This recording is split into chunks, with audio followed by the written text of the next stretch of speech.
Bíblia em Apocalipse capítulo 3. Apocalipse capítulo 3, a partir do verso 14.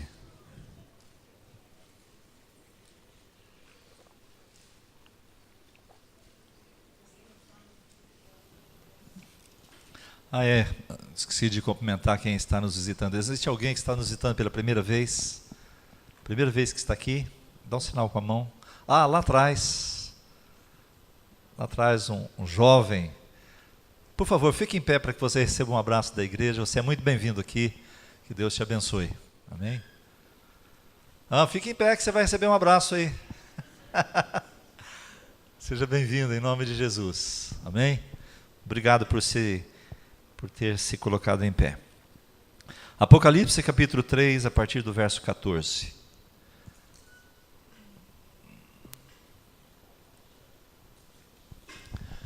Diz a palavra: ao anjo da igreja em Laodiceia escreve: isso diz o Amém, a testemunha fiel e verdadeira, o princípio da criação de Deus. Conheço as tuas obras, que nem és frio nem quente. Oxalá foras frio ou quente. Assim, porque és morno e não és quente nem frio, vomitar-te-ei da minha boca. Porquanto dizes: rico sou e estou enriquecido, e de nada tenho falta, e não sabes que és um coitado, e miserável, e pobre, cego e nu. Aconselho-te que de mim compres ouro refinado no fogo, para que te enriqueças, e vestes brancas para que te vistas, e não seja manifesta a vergonha da tua nudez, e colírio a fim de ungires os teus olhos para que vejas. Eu repreendo e castigo a todos quanto amo. Sê, pois, zeloso e arrepende-te. Eis que estou à porta e bato. Se alguém ouvir a minha voz e abrir a porta, entrarei em sua casa, e com ele cearei, e ele comigo. Ao que vencer, eu lhe concederei que se assente comigo no meu trono. Quem tem ouvidos, ouça o que o Espírito diz às igrejas. Amém? Pai, nós queremos te agradecer, ó Deus, pelo privilégio que nós temos de poder abrir a tua palavra como igreja e meditar nela. E o fazemos, Pai, na direção do teu Espírito, debaixo da autoridade do teu nome. Pai, portanto, precisamos que esse mesmo Espírito que foi nos enviado para nos ensinar todas as coisas, que ele também abra o nosso coração e mente, para que nós possamos compreender aquilo que o Senhor deseja nos comunicar. Então fale conosco nesta noite e nos dirija, eu te peço, em nome de Jesus. Amém. Amém, queridos?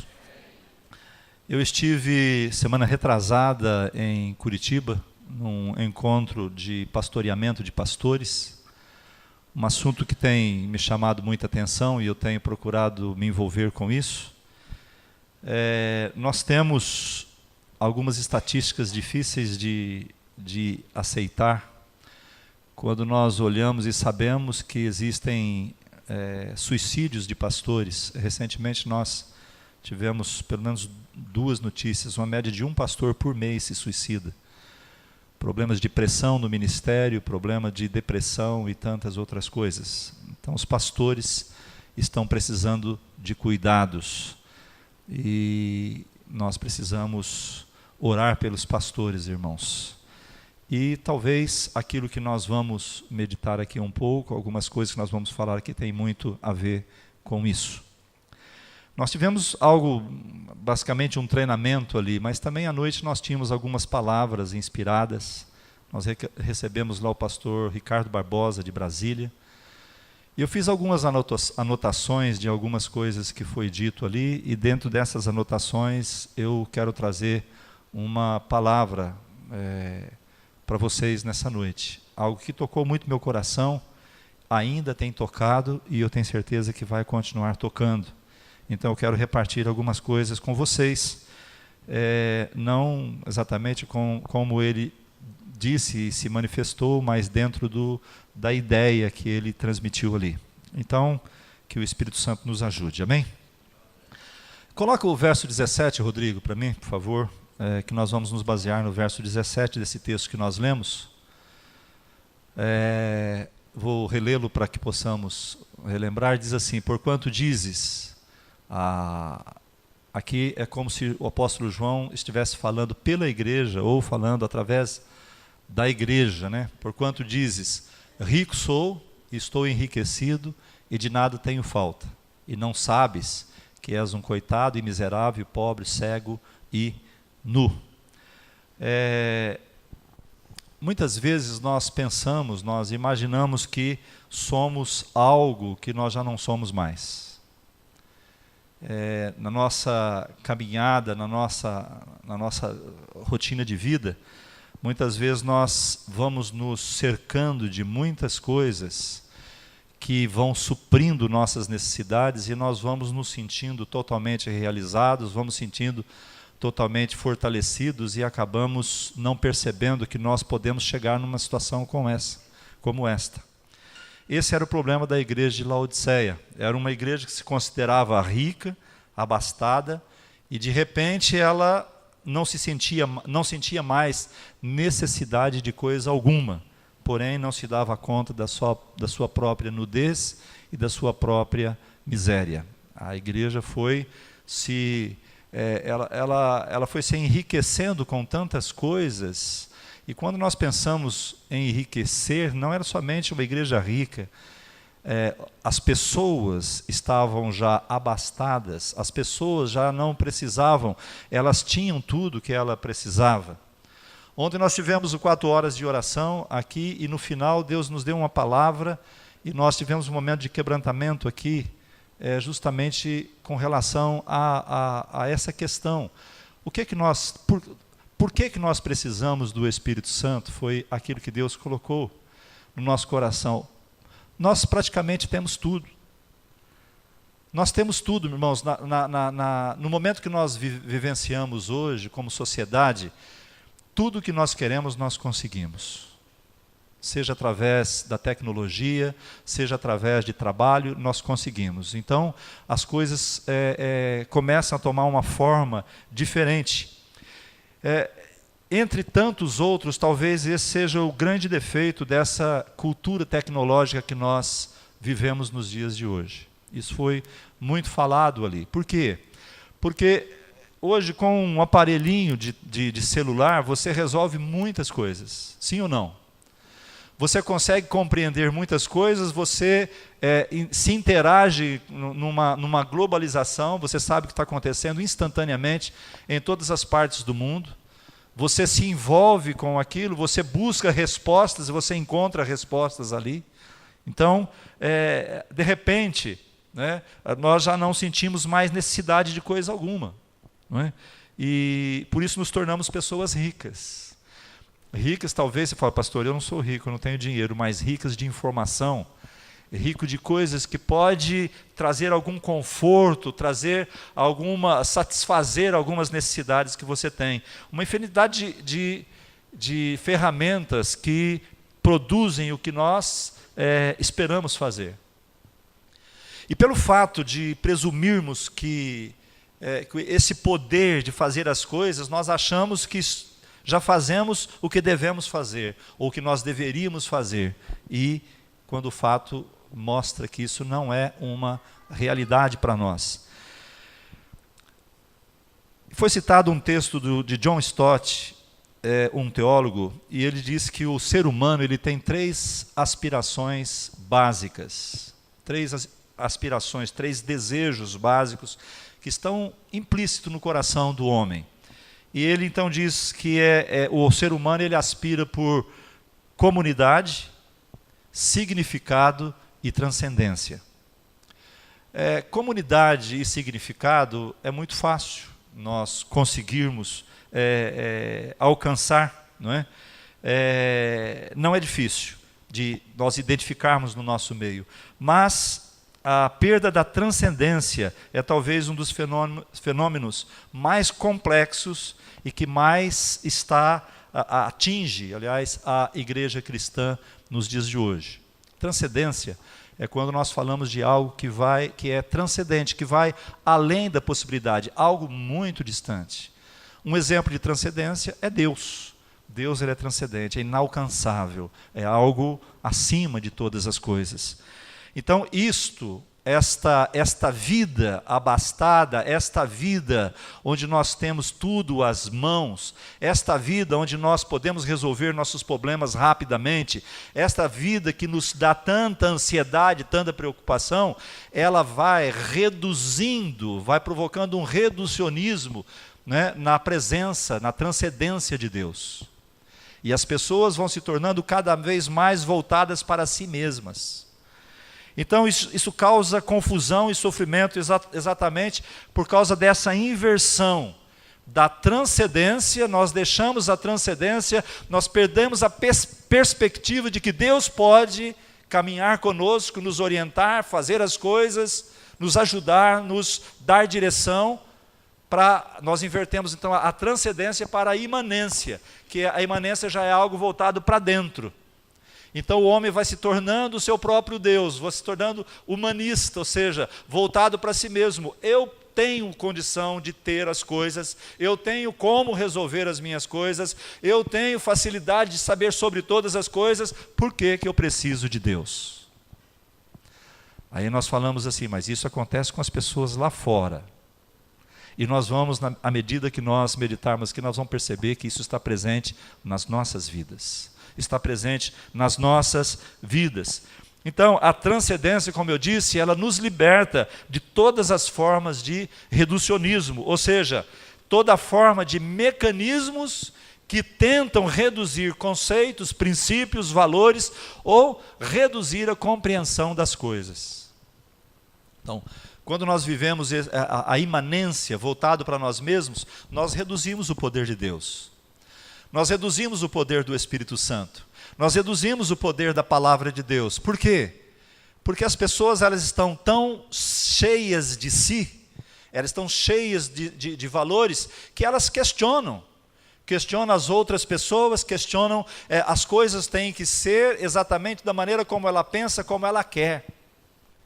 Então ela começa a reduzir o seu relacionamento com Deus, os seus valores, as coisas que ela vive, a maneira como ela compreende. E tem pessoas que até dizem, a Bíblia diz assim, mas eu não creio dessa maneira. Então quando a pessoa chega nesse nível de entender que a sua própria vida, sua própria maneira de pensar está acima da própria palavra de Deus, então aí as coisas já tomou um rumo muito complicado, muito difícil para ela. Então, na verdade, amados, a tecnologia cria para nós esses recursos, onde nós pensamos, por exemplo, eu dei hoje esse exemplo pela manhã, vou dá-lo novamente. Se nós temos uma boa música, então nós teremos uma boa adoração. Vamos pensar nisso. Se nós temos uma boa música, nós temos uma boa adoração. Se nós temos uma boa estrutura eclesiástica, ou seja, nós temos pessoas que recebem as outras aqui, nós temos as células, nós temos ministérios bem estruturados, tudo isso é bom e é necessário, mas não podemos pensar que isto vai nos trazer a presença de Deus. São ferramentas corretas e nós teremos expectativas, o efeito esperado delas, mas isso não significa que nós vamos trazer a presença de Deus através disto. E hoje, a organização, a estrutura, ela se torna muito mais poderosa do que a própria presença de Deus. E isso precisa ser visto.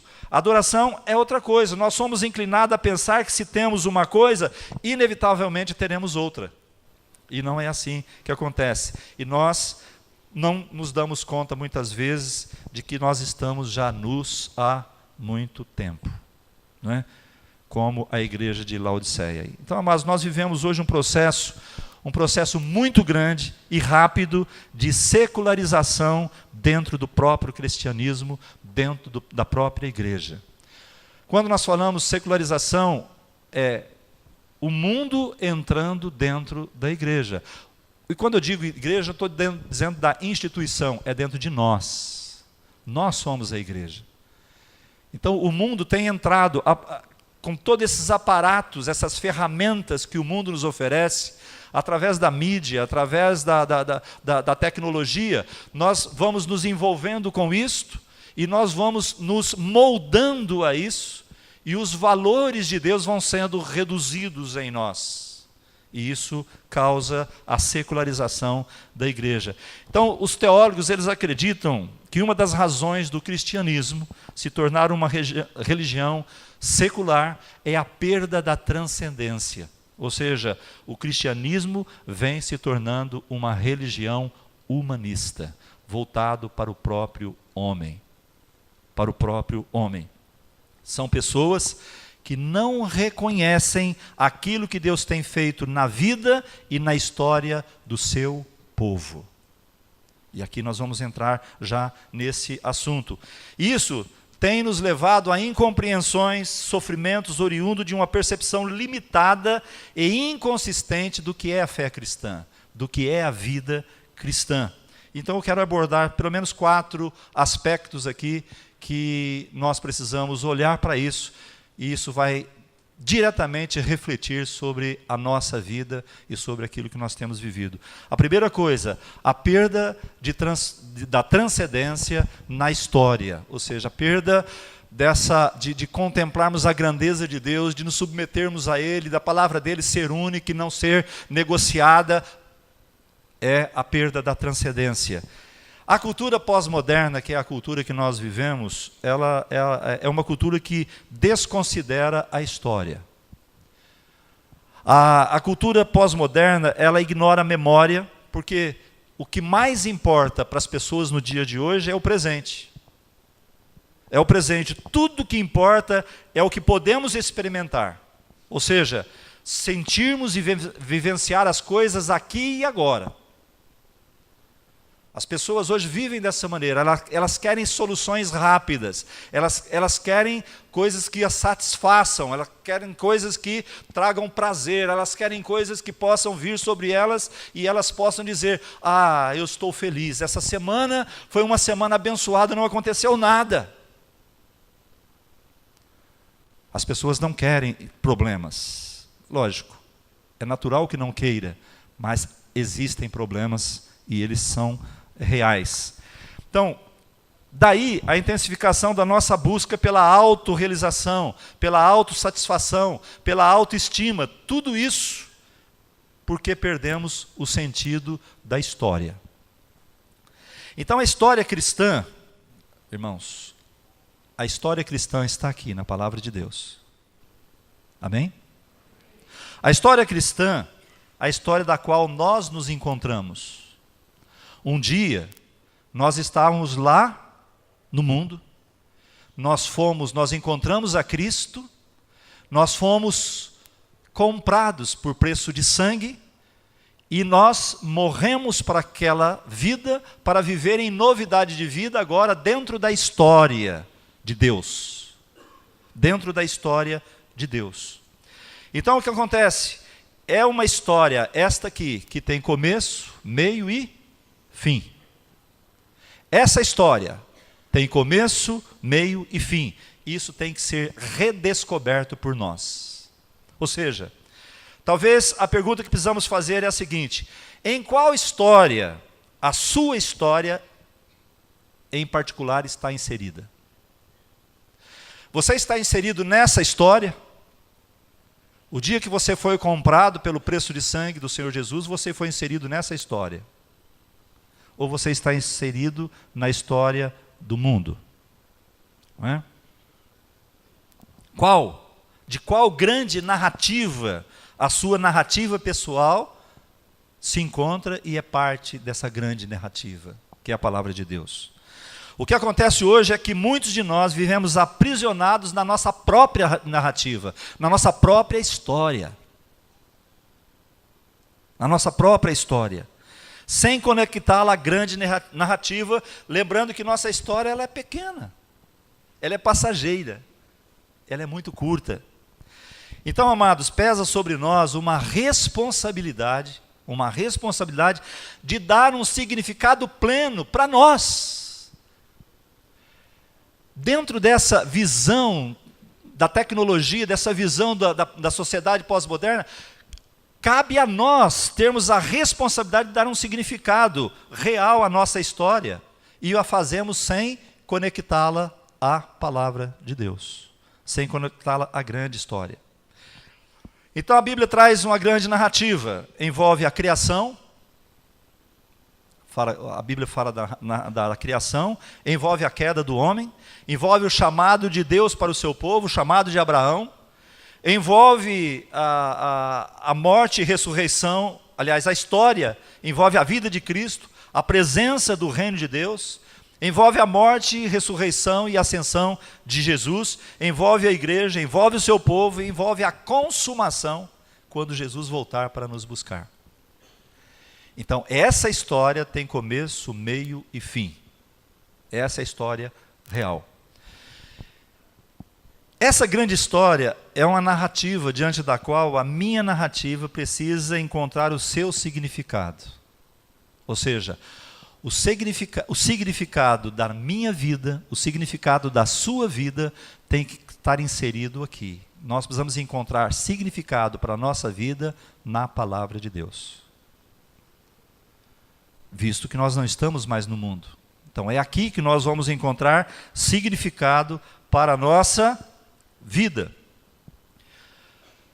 Porque se nós procurarmos significado nas coisas que o mundo nos oferece, nós estamos como o Rui falou aqui, nós estamos amputados então do corpo. Nós estamos amputados da história real. Então, o que acontece é que o meu esforço em querer dar sentido, em dar significado à minha história, ela, sem conectar a grande narrativa, eu vou sofrendo todas as consequências que isso vai trazer sobre a minha vida. Porque eu perco a perspectiva de Deus na minha vida para dar razão à minha própria existência. Então eu tenho que dar conta disso. Então ela traz essa responsabilidade. E essa grande história é a grande narrativa diante da qual a minha narrativa precisa encontrar significado. Sendo assim, a minha vida tem uma grande chance de perder o sentido. Às vezes não dá impressão, irmãos, de tantas coisas que nós vivemos, tantas coisas que nós estamos, que parece que perde o sentido. Nós não temos mais tempo para parar. Nós não temos mais tempo, foi pregado agora uma série na célula sobre tempo, nós não temos tempo para refletir, nós não temos tempo para, mal termina uma coisa, nós já estamos iniciando outra. Pessoas às vezes estão lendo um livro, assistindo televisão e com fone de ouvido com música. As pessoas estão aceleradas. As pessoas estão completamente aceleradas, perde o sentido, há uma grande possibilidade de eu voltar para dentro de mim mesmo. Né? É uma grande possibilidade de eu voltar para dentro de mim mesmo. Então, quando eu perco essa grande perspectiva, eu então me torno um refém de uma narrativa que dificilmente vai encontrar significado. Nós não conseguimos dar significado à nossa vida. O único que pode dar significado à nossa vida é Deus. E para que nós possamos ter esse significado, nós precisamos estar diretamente ligados a Ele. Hoje nós vivemos debaixo de uma pressão enorme para dar sentido à nossa existência particular.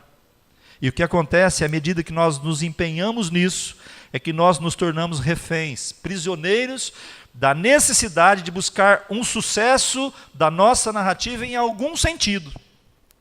Ou seja, nós vamos de alguma maneira procurar um meio de nós nos sentirmos, de ter algum sentido na nossa vida, buscando algo que nos satisfaça, algo que preencha o vazio que está dentro de nós.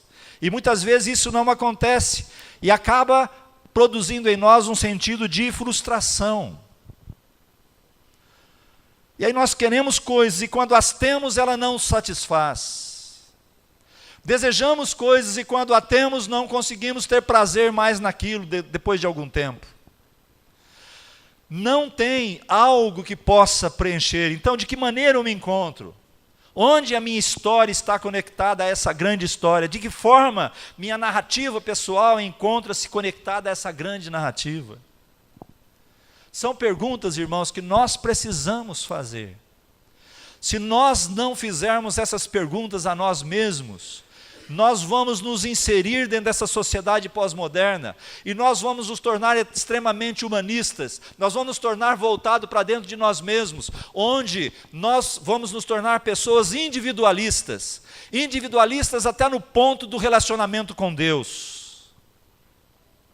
Isso não pode acontecer.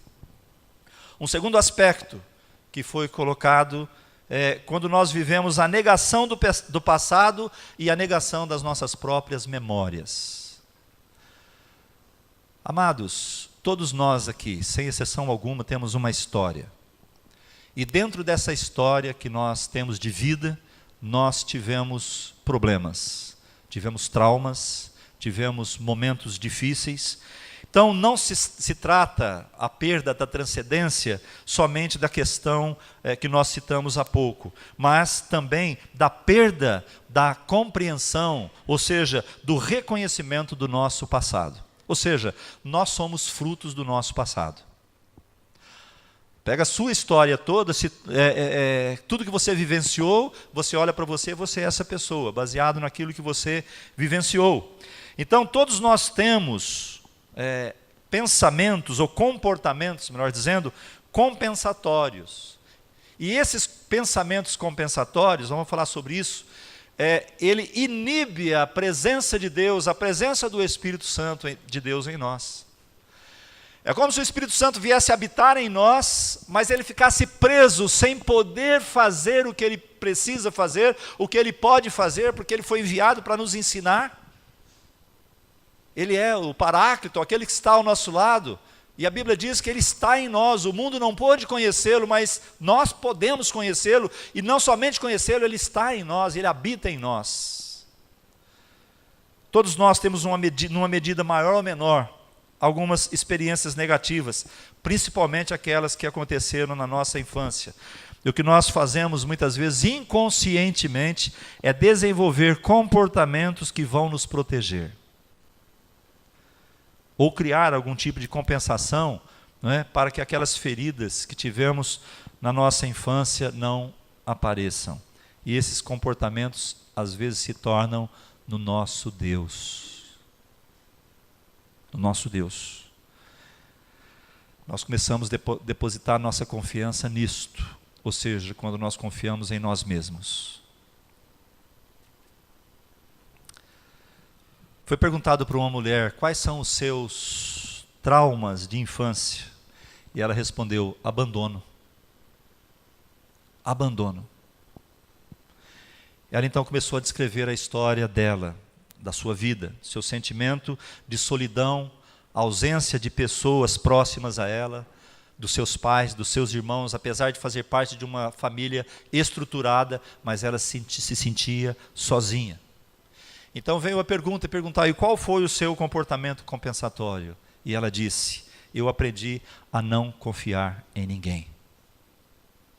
Eu aprendi a deletar as pessoas que me ofendem. Se as pessoas fazem alguma coisa para mim, eu deleto, eu extermino, não quero nem ver, não quero nem conversar com aquela pessoa. Eu mudei o meu comportamento completamente. E ela disse então: desde cedo, por viver só e por me sentir abandonada, eu fui à luta e passei a enfrentar meus problemas sem precisar de ninguém. Como que o Espírito Santo trabalha com uma pessoa como essa?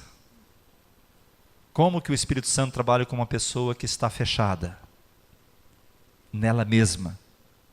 Não é? Ela confia mais em si do que em Deus. Ela é dona de si mesma. Acho que não tem ninguém aqui que é assim. Uma outra pessoa disse que encontrou dificuldades porque sofreu bullying na escola, um rapaz, um jovem. E disse ele então: o que é que eu vou fazer para compensar isso?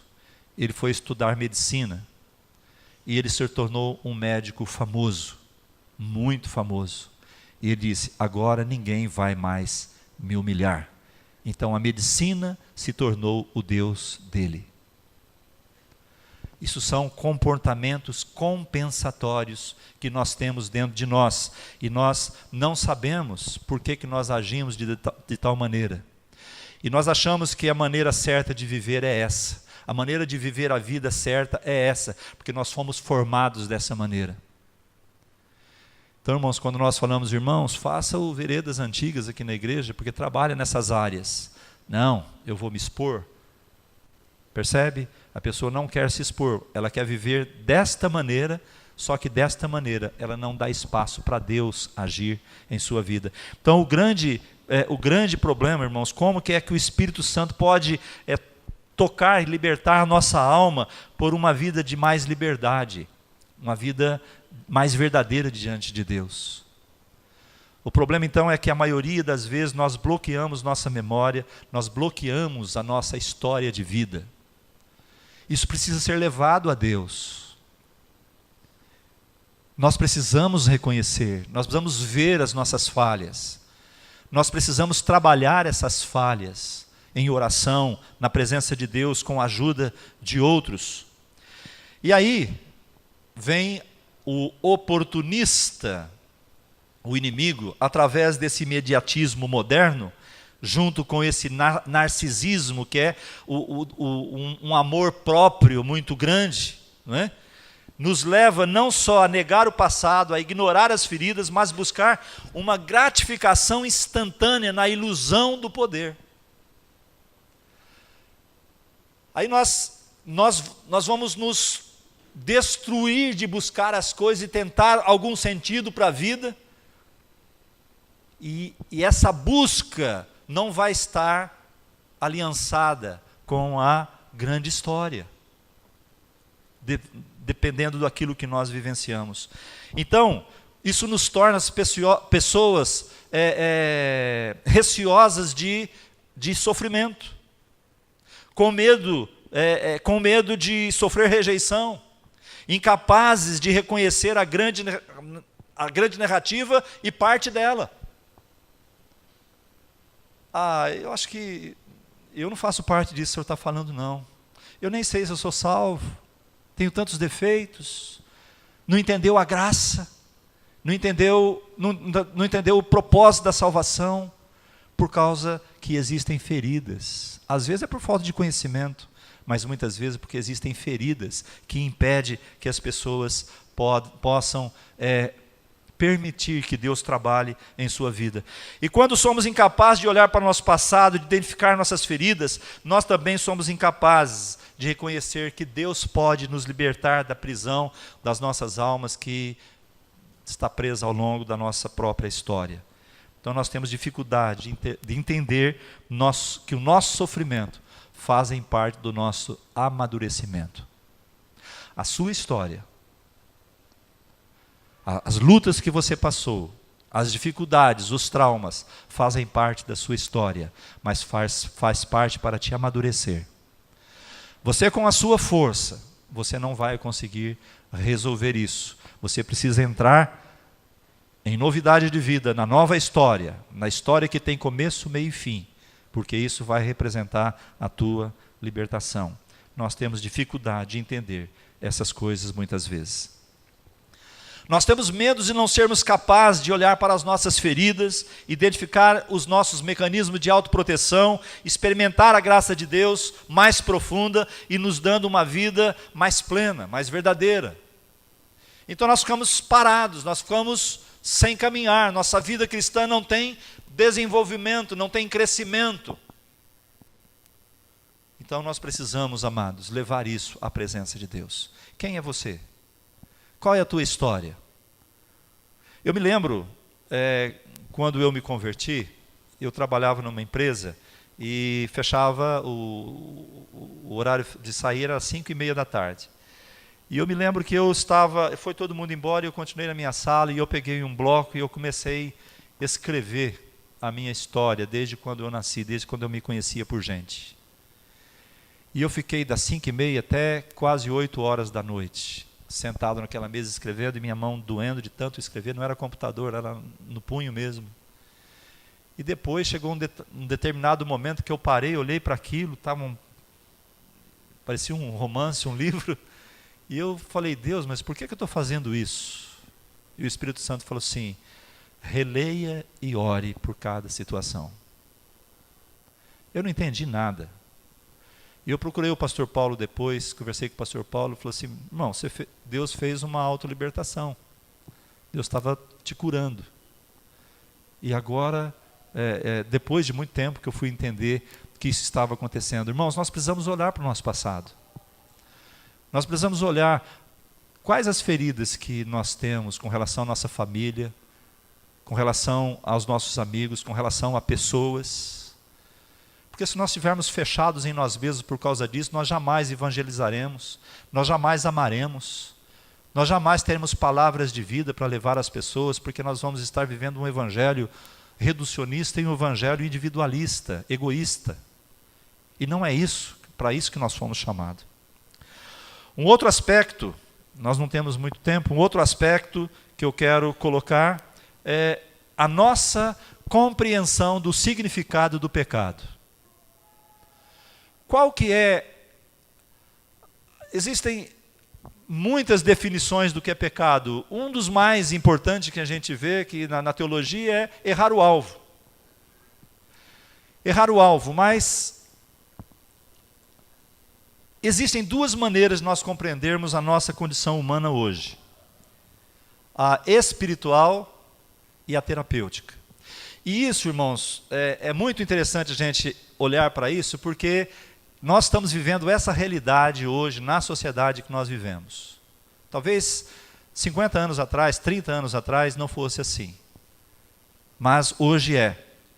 Vivemos hoje uma mudança no sentido do pecado, o pecado, para um conceito de enfermidade. Para um conceito de enfermidade, ou seja, aquilo que era reconhecido como pecado, hoje é visto como uma doença. Você já sabe do que eu estou falando. Vamos falar de coisas mais amenas, então. Eu agi dessa maneira, mas é porque eu não estou muito legal hoje. É porque eu tive um dia difícil. É porque eu tenho sangue espanhol.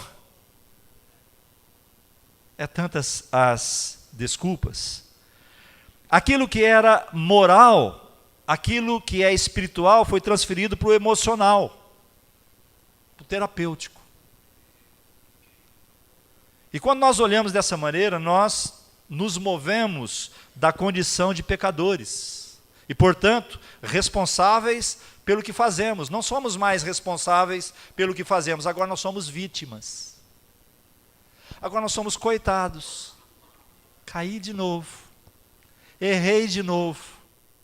Fiz errado de novo. A questão de vítima. Quando nós olhamos dessa forma, amados, nós percebemos que o que se encontra errado comigo é mais um mal que me ocorreu do que uma desordem da qual eu sou responsável. Quantos estão entendendo? É algo que deve ser tratado dentro de um processo terapêutico e não através da confissão e do arrependimento. Sabe aquilo quando você faz ferir a Deus, ferir o Senhor Jesus, e você corre, você se ajoelha, e você chora, e fala, Senhor, me perdoa, Senhor. Me perdoa, Senhor, porque eu errei, e eu não vou mais fazer isso. Isto faz parte da grande história. Me sentir vítima não faz parte. Não faz parte. Dizer que a carne é fraca não faz parte. Ou seja, irmãos, a consciência imanente, essa consciência do homem que pensa em si mesmo, humanista, não é? Ela interpreta a normalidade como um estado de relativa tranquilidade, segurança, realização, autoaceitação, autoestima. As pessoas hoje não querem perder a normalidade da sua vida. Quando alguma coisa vem e quebra esse estado de ordem normal, nós nos vemos como uma desordem imposta a nós. Nos vemos como vítimas e não com a consciência de que a nossa existência pode ser anormal e imperfeita. Alô, tem alguém aí? Irmãos, Deus prometeu que iria resolver todos os seus problemas? Não. Ele prometeu que passaria por eles conosco. Eis que estarei convosco todos os dias, até a consumação dos séculos. Você acha que porque você se tornou cristão, vai ser lançado um tapete vermelho com pétalas de rosa e você vai andar por eles e nunca vai ter problemas? Não. Dentro dessa grande história, você vai ver personagens que foram cerrados ao meio, que andaram errantes pelos desertos, cujo testemunho nós não somos dignos. Não alcançaram pela fé a promessa, mas foram salvos. Porque eles faziam parte de uma grande história. A nossa vida, ela pode não ser perfeita, ela pode ser imperfeita, você pode ter problemas, você pode ter lutas, você pode ter muitos desgastes, mas existe uma coisa que ninguém pode tirar de você: você faz parte de uma grande história, que tem começo, meio e fim. Não se resume à tua existência, não se resume a você mesmo. Então a consciência transcendente nos ajuda a compreender que o nosso problema é exatamente aquilo que nós consideramos normal. Normal. Então a influência da cultura terapêutica no século XX foi muito intensa. Veja bem, nada contra os terapeutas, hein? É bom explicar isso daí, né? Mas sim contra essa cultura terapêutica, faz parte do dia a dia de todos nós. Uma cultura terapêutica. Nós somos dodóis. Não podemos sofrer. Não podemos dar algo errado. Nada, tudo precisa estar certo. E muitas vezes nessa correria nós vamos e queremos que Deus venha correndo atrás de nós, ajudando-nos a alcançar aquilo que nós precisamos alcançar.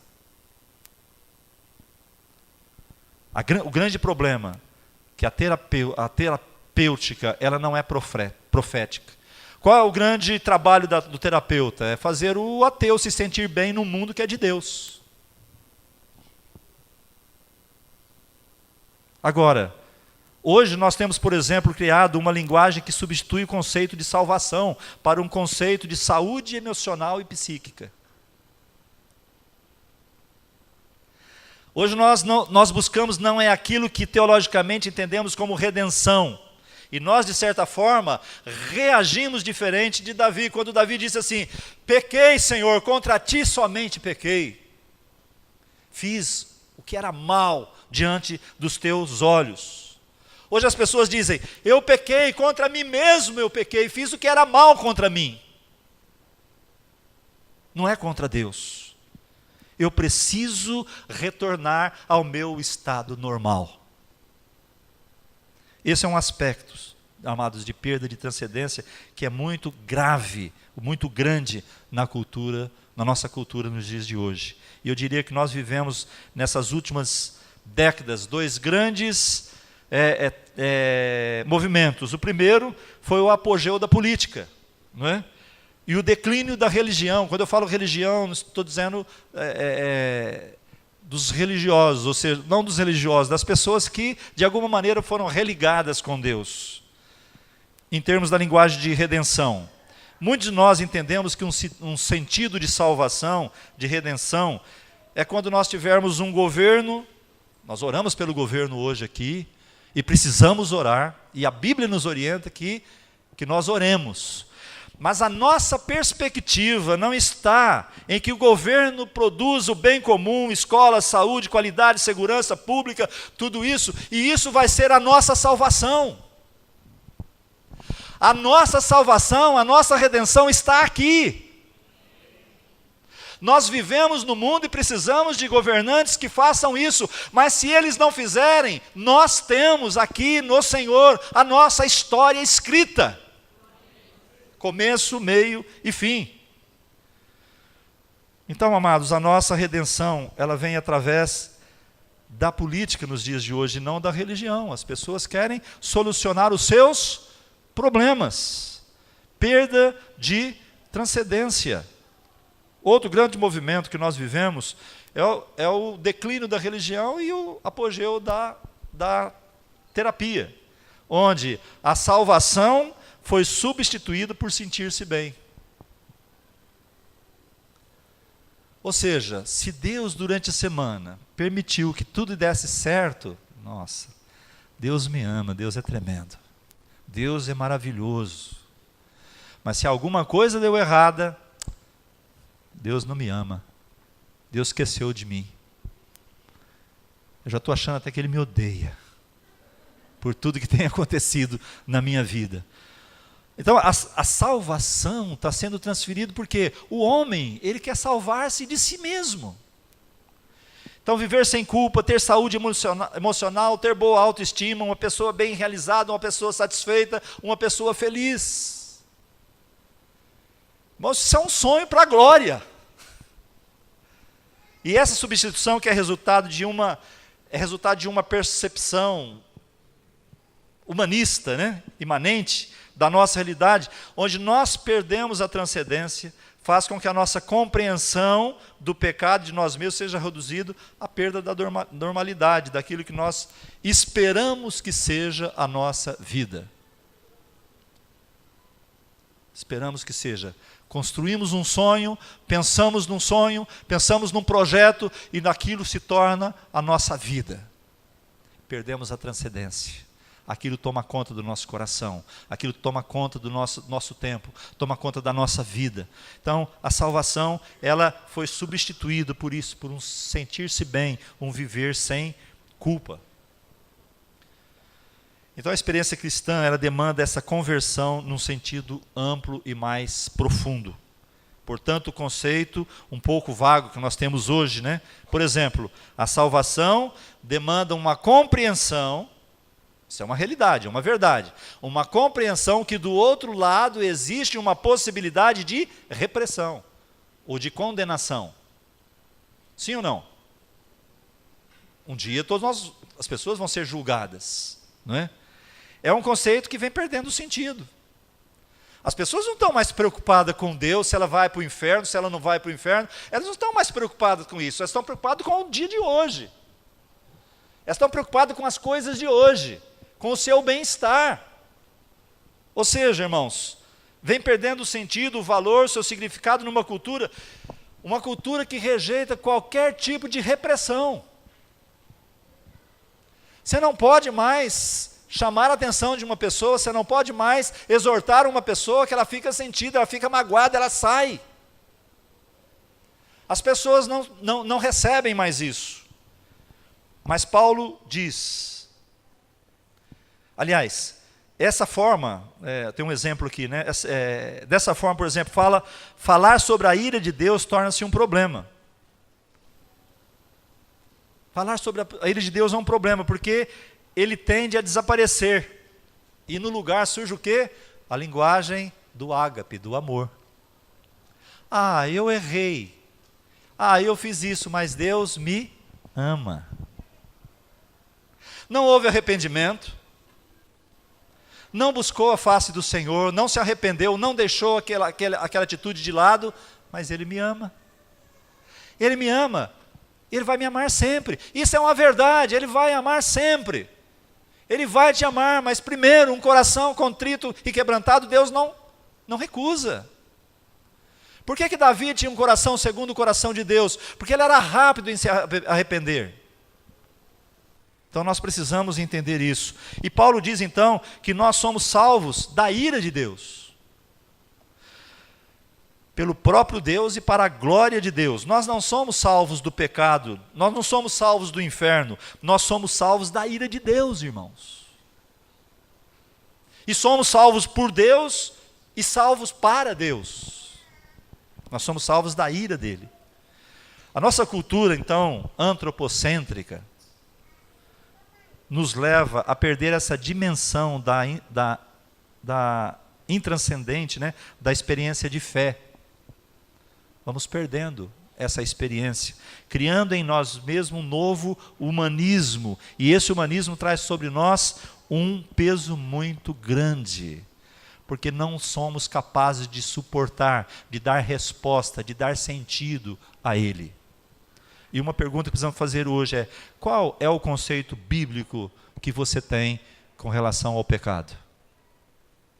Qual é o teu conceito bíblico com relação ao pecado? Uma cultura que tende a tornar a moral cada vez mais relativa.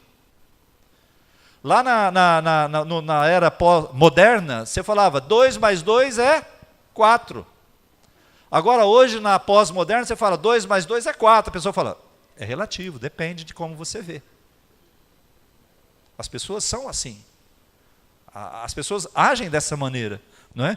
Então, o conceito de pecado encontra sentido e significado na nossa vida. Nós precisamos entender pecado como a Bíblia diz, e não pecado como nós vemos. Porque achamos que Deus nos ama tanto, que mesmo que nós vivamos no pecado, Ele vai perdoar e não precisamos nem nos arrepender mais. Vamos pular essa parte de arrependimento, porque já tem o amor de Deus lá na frente. É assim que as pessoas pensam. E para finalizar, o papel da terceira pessoa da Trindade, que é o Espírito Santo, na nossa vida. Qual é o lugar do Espírito Santo na experiência cristã de cada um de nós? Você saberia dar essa resposta? Qual é o lugar do Espírito Santo? Não só do Espírito Santo, mas das três pessoas da Trindade, Pai, Filho e Espírito Santo. Por exemplo, o que para muitas pessoas é adorar, o que é para muitas pessoas é adorar? A resposta muitas vezes é: adorar é aquilo que eu faço na igreja. Eu venho aqui na igreja, não é? E juntamente com o auxílio, né, da banda, o apoio da banda, eu adoro. É isso que eu faço, isso é adoração. Nós nos unimos ali como igreja para cantar para Deus. Mas o que a Bíblia diz é que nós adoramos a Deus pela mediação de Jesus Cristo no poder do Espírito Santo. Então muda alguma coisa, irmãos. Nós adoramos a Deus através de Jesus, porque foi Ele que abriu um novo e vivo caminho através do seu sangue, da sua carne, para que nós tivéssemos acesso a Deus. Não existe outro meio de entrar na presença de Deus, senão através de Cristo. E agora, nós vivemos na mediação do Espírito Santo. É como se Jesus tivesse, Jesus voltou e deixou o Espírito Santo habitar em nós, e agora nós podemos entrar na presença de Deus através da mediação do Espírito Santo. Então, o que a Bíblia diz é que nós adoramos a Deus, mediante então Jesus Cristo, pelo poder do Espírito Santo. Portanto, preste atenção, não é o louvor que me introduz na presença de Deus. Não é o louvor. É Cristo que me introduz na presença de Deus. Não é o fato de eu cantar música que me coloca na presença de Deus. O que me coloca na presença de Deus é o que Cristo já fez. O que me coloca na presença de Deus é aquilo que Cristo já fez na cruz. E o louvor que eu faço aqui é em resposta ao seu sacrifício por mim. Então eu venho para a casa de Deus, ou eu estou no meu quarto, ou estou onde eu estiver, eu vou me lembrar que Cristo sofreu o que Ele sofreu na cruz do Calvário, para que eu pudesse ter acesso a Deus. Então agora eu canto para Ele, eu danço para Ele, eu aplaudo Ele, eu adoro Ele, porque Ele fez isso por mim. E às vezes o que acontece é que as pessoas adoram mais o louvor do que a Deus. Eu gosto tanto de ir naquela igreja porque lá tem um louvor. Eu quase que flutuo. Esse é o tipo de pessoa hedonista, esse é o tipo de pessoa que tem um reducionismo de Deus nela e ela está vivendo para ela mesma. É aquela pessoa que sai de uma igreja e vai para outra e fala: nossa, mas não estou me adaptando aqui porque o louvor não é legal, é tão fraquinho. Quantos estão entendendo o sentido? Não é? Amados, o que eu quero chamar a atenção para isso é que nós vivemos hoje nesse processo de perda de transcendência. Eu adoro porque a igreja manda, porque tem um momento de louvor. Eu adoro porque a palavra diz que eu tenho que adorar. Não é assim, irmãos. Não é assim. A Bíblia diz que a quem é muito dado, muito é exigido, mas a Bíblia diz também que aqueles que devem muito, quando são perdoados, agradecem mais. Então o nível da sua adoração, o nível da nossa adoração, depende daquilo que nós reconhecemos que Cristo fez na cruz por nós. E por nós sabermos aquilo que Ele fez, então nós adoramos de forma intensa.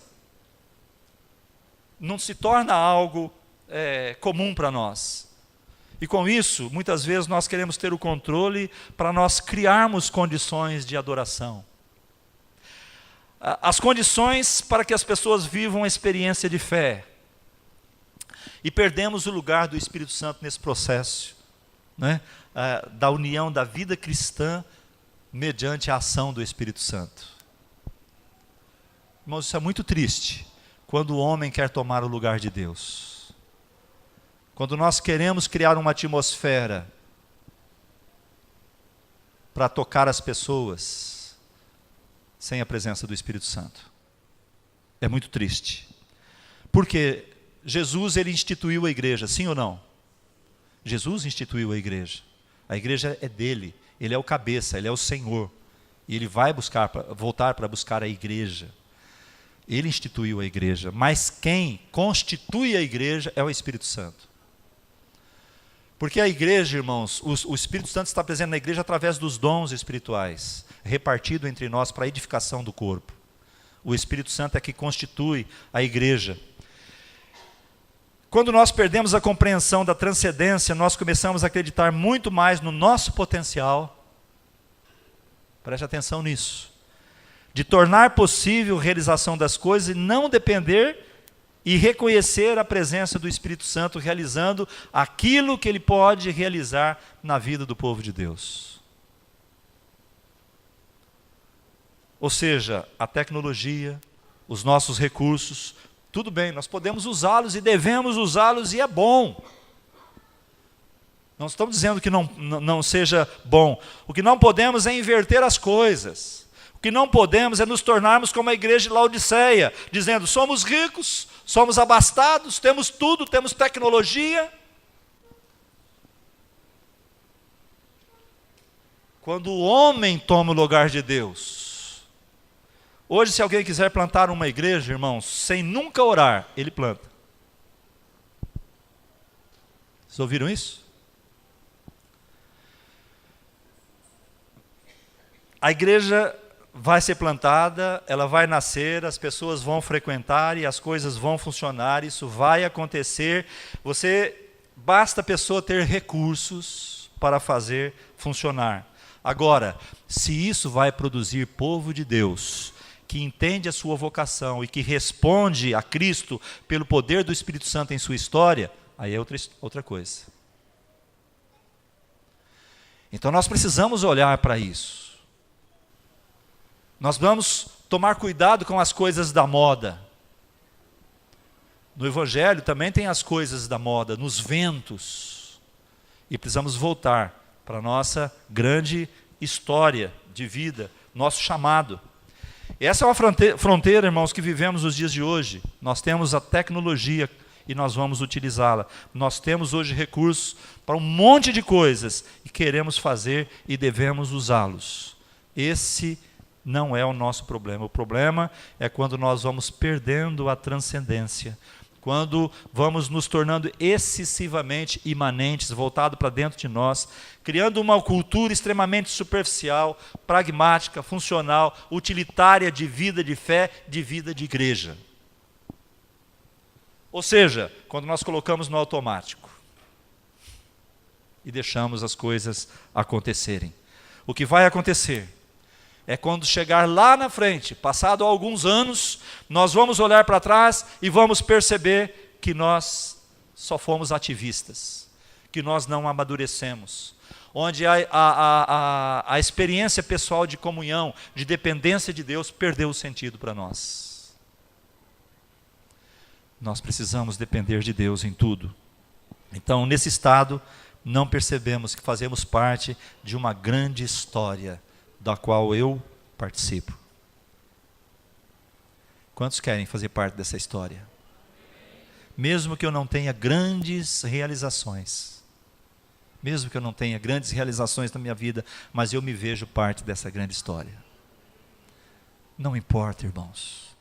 A vida, ela é 70, 80 anos, que passa disso é canseira e enfado. Não estou preocupado se eu vou conquistar grandes coisas ou não, pois esse não vai ser mais o meu problema. Meu problema está firmado em Deus. Então eu compreendo que Deus está me libertando dos meus medos, das minhas prisões, levando-me à melhor compreensão da sua presença e daquilo que eu devo viver. Isso para mim, amados, é a coisa mais importante. Feche seus olhos um pouquinho.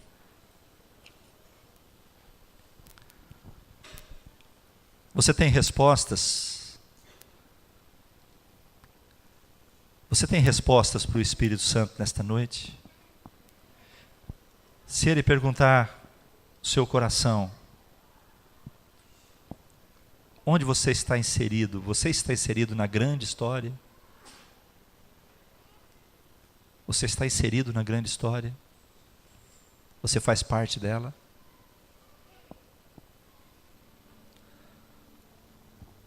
Qual o significado do pecado para você? Você tem pensamentos compensatórios, comportamentos compensatórios?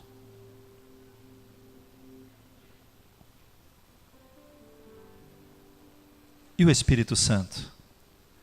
Ele está presente nas suas decisões?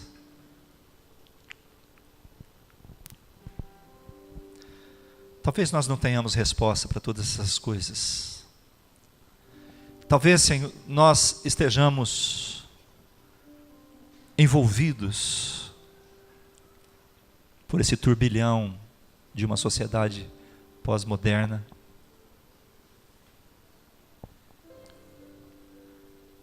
Perdemos aquela dependência tão simples, doce de Deus. Uma dependência de fé, de viver o simples, e nos deixamos envolver pelo turbilhão de uma sociedade caída que quer nos afastar dele. Eu não sei onde você se enquadra, eu não sei se você se enquadra, mas eu quero que você pense nisso, que você vigie durante essa semana. Não seja apenas mais uma palavra num domingo à noite que você ouviu, mas comece a se inserir na história, na grande história que começou com a criação e termina com o casamento do noivo com a sua noiva, da qual você faz parte. Não importa o que vai acontecer durante essa caminhada, não importa as dores, não importa as perdas, não importa as frustrações, o que importa é que você tem um destino traçado de vida com Deus. E Ele, por graça, por misericórdia, por amor, Ele pode fazer maravilhas também na sua vida, de acordo com a vontade e soberania dEle. Ele pode curar, Ele pode libertar, Ele pode transformar, Ele pode fazer novo, e Ele pode também deixar você desta maneira, e isso não vai mudar o teu futuro. Não vai mudar o teu futuro. O teu futuro é a glória. Vamos colocar em pé, queridos. Senhor Jesus, visita as nossas vidas nesses dias, através do Teu Espírito que foi deixado para nos ensinar todas as coisas. Eu oro, Senhor, por cada um de nós aqui, a partir de mim mesmo, para que minha vida e a vida dos meus irmãos não seja destruída, roubada, Senhor Deus, aquilo que é mais precioso, que é a Tua presença, que é a dependência de Ti, que é reconhecer que somos pecadores. Não queremos, ó Pai, secularizar a nossa vida, não queremos tornar um povo, Senhor, sem presença, sem mover do Teu Espírito. Queremos ser um povo dependente de Ti, dependente da Tua palavra, Senhor Deus, nos unindo num único propósito, o propósito Teu e o propósito nosso de sermos instrumentos nas Tuas mãos. Então que a Tua bênção, Pai, esteja sobre a Tua igreja, e nós levantamos as nossas mãos e dizemos: o Senhor te abençoe e te guarde. O Senhor faça resplandecer o seu rosto sobre ti e tenha misericórdia de ti. O Senhor sobre ti levante o seu rosto e te dê a paz. Que assim, Senhor, que o seu amor, a tua graça e as ternas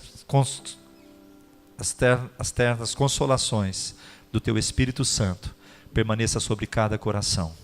Em nome do Senhor Jesus. Amém. Nós vamos cantar um cântico e depois despediremos na paz do Senhor Jesus.